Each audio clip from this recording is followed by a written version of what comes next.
Hi folks, welcome to the channel. I'm Steve and welcome to my very trendy living room. Not.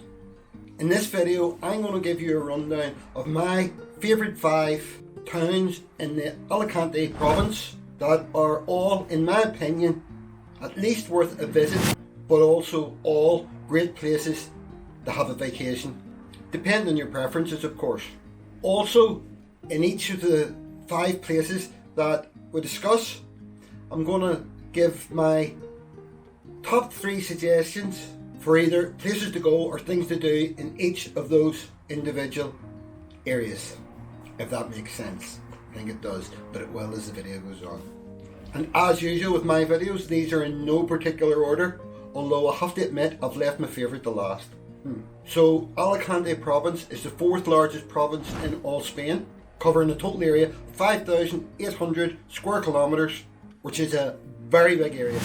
It runs from Denia in the north, approximately 200 kilometres south, to San Pedro along the Mediterranean Sea. Doesn't that sound nice? This coastline is known for its white sandy beaches, rocky coves, bustling towns and villages, and most importantly, for its very cheap alcohol.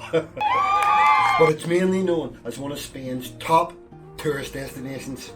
Throughout this video I'm going to use Alicante as a reference point because it's central to all the areas that I'm going to talk about. It's got the international airport and it is extremely close to Alicante City. And I'm going to begin with a place that I visited once last year and once this year. And it's one of those places that I liked from the moment I arrived, from the moment I set foot in it, or car wheels, I should say. It's beautiful, it has a really nice feel about it, and it is Calpe. Known by some as Calpe, but in this video I'm going to refer to it as Calpe.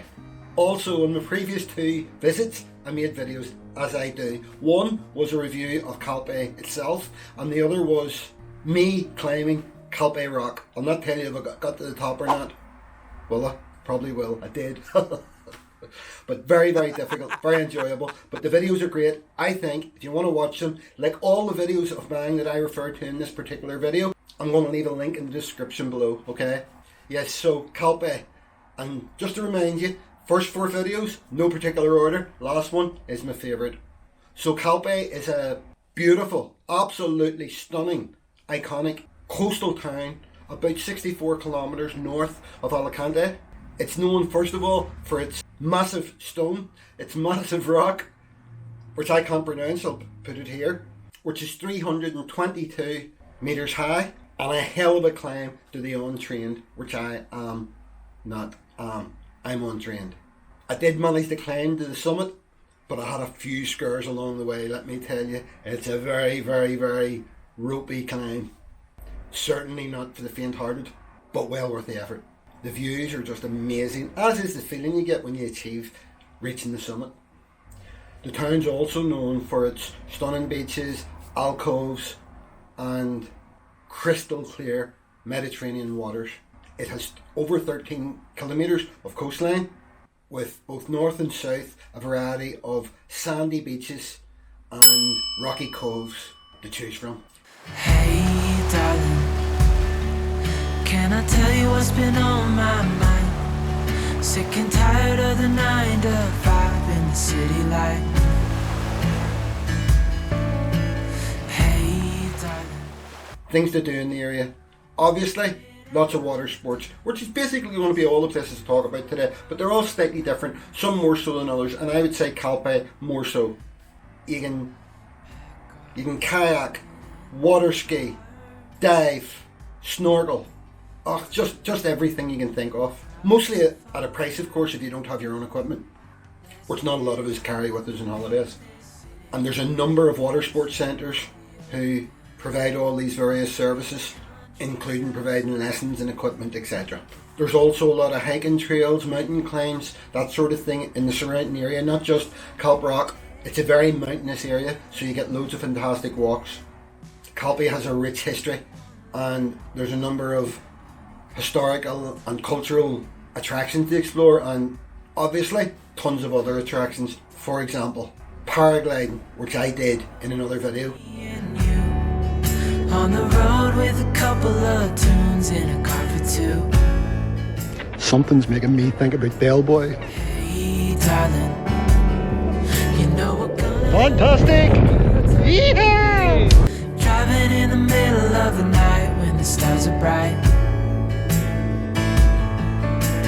Pack our bags and get in that car. Link below. Lots of golf courses, theme parks, a vibrant nightlife with loads and loads of clubs and bars and that sort of thing in the town to choose from. Now, interesting tidbit. Until 1969, it was almost impossible for the average Joe, or Josephine, to be politically correct, to climb to the summit. And that was because the start of it was too difficult. It took a professional climber basically to get the first bit out of the way. But now, or in 1969, they built a tunnel, which is still used today, where you can go right through and it takes you past that difficult bit, which allows people like us to climb right up to the summit. But remember what I said, it's not easy. If you have any difficulties with walking or your mobility, it's not a place to go. But if you want something exciting to do, something with sense of achievement, do it. It's just fantastic. Now, as I promised at the beginning of the video, here are my top 3 suggestions for things for you to do or places for you to see while you're in Calpe. Number 1, obvious one, climb Calpe Rock. Number 2, go scuba diving. Whether you're a beginner and need to take lessons or a more advanced diver, Calpe is just a wonderful place because of its rich marine life. Or number 3, take the sunset catamaran excursion from Calpe Harbour, which is, by the way, very reasonably priced at under €20 for an hour and a half of pure evening pleasure. So that's my view on Calpe. Highly rated in my opinion. Now, moving on to the next place, Tabarca Island, which I just love. I love the time I spent in Tabarca Island, and I think anyone who goes there would. I visited Tabarca Island earlier this year, made a video, which by the way turned into one of my favourite videos. And if you want to see someone in absolute sheer panic who got attacked by massive seagulls out in the wilderness on his own, it's the video to watch. Seriously. It is me!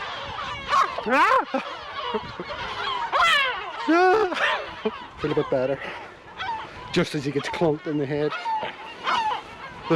Nearly did there too. And weirdly, I think that's what made it my favourite video. Right, moving on. Tabarca, it's a small island located just off the coast of Alicante City. To get there you take a ferry from either Santa Pola or Alicante Marina. The ferry ride takes about 30 minutes and it's an experience in itself. I really enjoyed that. The island's known for its beautiful beaches, crystal clear waters, as usual in the Mediterranean, and its marine reserve. There's lots to do in the island. Obvious stuff again, swimming, diving, sunbathing. In fact, it's supposed to be very good for sunbathing. You're meant to get a very good suntan, but I think it's because you're out in an island and it's very salty. So I'm not sure how healthy that would be, but if you want to get a quick suntan, that's a place to go. You can also take boat trips around the island or do it yourself in a kayak. There's a beautiful village with restaurants, bars, shops, although they're mainly trinket shops. But I thoroughly enjoyed spending an hour in the village. I had a coffee, I had something to eat, and I did browse through the shops, although I'm not a very good shopper, I didn't buy very much. That would be, let me see how much I bought. 0, nothing, I bought nothing, as usual. And whenever you go out in the boat, there are set times the boat's going to come. I can't actually remember exactly how long I was on the island. I think it was 5 hours, but there's a time that you book and that's the boat you get back, and you can choose that yourself how long you want to be in the island. Tidbit, interesting fact, in the late 18th century, King Charles III ordered the island to be fortified and settled by Genoese families who turned Tabarca into a fortified town to protect against pirates. Not good. And as a result, Tabarca is sometimes referred to as Pirate Island due to its history, obviously.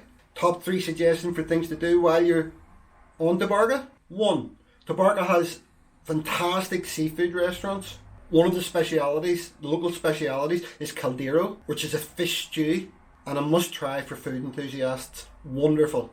2. Visit the fortress of San Jose Bastion, built in the 18th century to defend against the pirate attacks. You can explore it, it's open, you can explore the fortress and enjoy the panoramic views of the island. 3. Take a boat tour to explore the island's coastline. or, as I said, do it yourself in a kayak. All available to hire on the island. Another wee tidbit, amazingly, there's a police station. Smallest police station I've ever seen, smallest car I've ever seen, and 2 policemen. What a job. So there you go. I hope you enjoyed my brief take on Tabarca Island. Now, moving on to my next destination, which is Altea town. Altea is a charming, picturesque village perched on a hilltop which runs down to the sea, overlooking the Mediterranean. And it's known for its beautiful whitewashed buildings, narrow cobbled streets, and the famous Church of Our Lady of the Consuelo. Hope I pronounced that right. Rubbish at pronouncing Spanish words. It's a really popular tourist destination and the perfect location for your Instagram shot. Not too many activities to do. It's more of a sightseeing, eating, browsing type place in my opinion. You can wander through the streets, window shopping, stopping for a bite to eat in one of the many small cosy Spanish restaurants around, or maybe have a coffee or a glass of wine. There's also several galleries and boutiques where you can find everything from traditional Spanish crafts to contemporary art, or you can make your way down to the waterfront and chill on the lovely beach, or have a swim, or get a bit of sunbathing in. And there's also a number of hiking trails in this area too, if you want to do something a bit more adventurous. Interesting fact, Altea is known as the White Pearl of Costa Blanca due to its whitewashed houses and sandy beaches. My top 3 suggestions for things to do, places to go when you're there. Number 1, take a walk through the picturesque cobbled streets and visit the church. You can't go there without visiting the church. It's very famous. It's in every photograph you'll ever see of Altea is the church, and it's considered as the symbol of Altea. Number 2, take the tandem paraglide. And number 3, you can rent electric bikes, which are fantastic. It's such a hilly area and you can see a lot more. You tend to go much further afield if you're on the bike, so well worth hiring an electric bike. So that's my very quick synopsis of Altea. Moving on. Next, Torrevieja. I can hear people screaming, Torrevieja isn't as beautiful as those places you've talked about so far.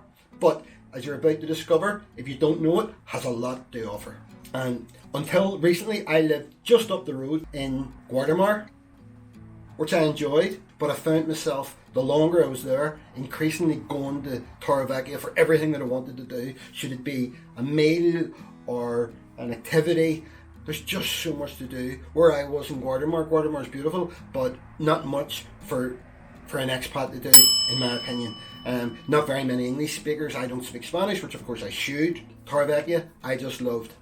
Torrevieja and that whole area is known for its microclimate. It's a wonderful all year round climate. During the summer, the average temperature is 27 degrees, and in the winter, in the worst of the winter, which would be February, 13 degrees. Still cool, but fantastic, especially compared to Northern Ireland. It's also known for its salt pans, or its salt lakes, which are unbelievable. Again, I did videos, lots of videos actually of Torrevieja, and I'll leave a link to that bunch of videos below if you want to see them. But the salt lakes, spectacular. And also Torrevieja has a massive expat community. When you walk along the street, you're hearing English people, Irish people, Dutch people, people from all over Europe who have retired there, who live there and go there for their vacations. It's situated about 50 kilometres south of Alicante, and its population is 83,000, so I'm calling it a town, but it's really a city. It obviously also has a lot of beautiful beaches, very large beaches, plenty of room. If you want a bit of privacy, it's the place to go. Some of the other beaches in the towns can be very, very busy and you can't get any space to yourself, but Torrevieja is very, very long, and if you're willing to walk, you can get nice secluded spots to yourself. And by the way, the Salt Lakes, they're also famous for having flamingos, pink flamingos. They're such a beautiful creature.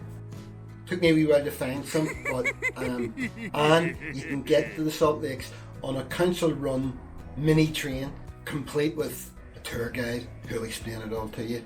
In the city, it has lots of attractions, too many to name now, but it has the Aquapolis water park, tons of shopping locations and malls. You can tour a real military submarine. You can go to the wonderful Garden of Europe park, which is obviously designed and shaped like a map of Europe, including sea and land, and much, much more. I could go on and on.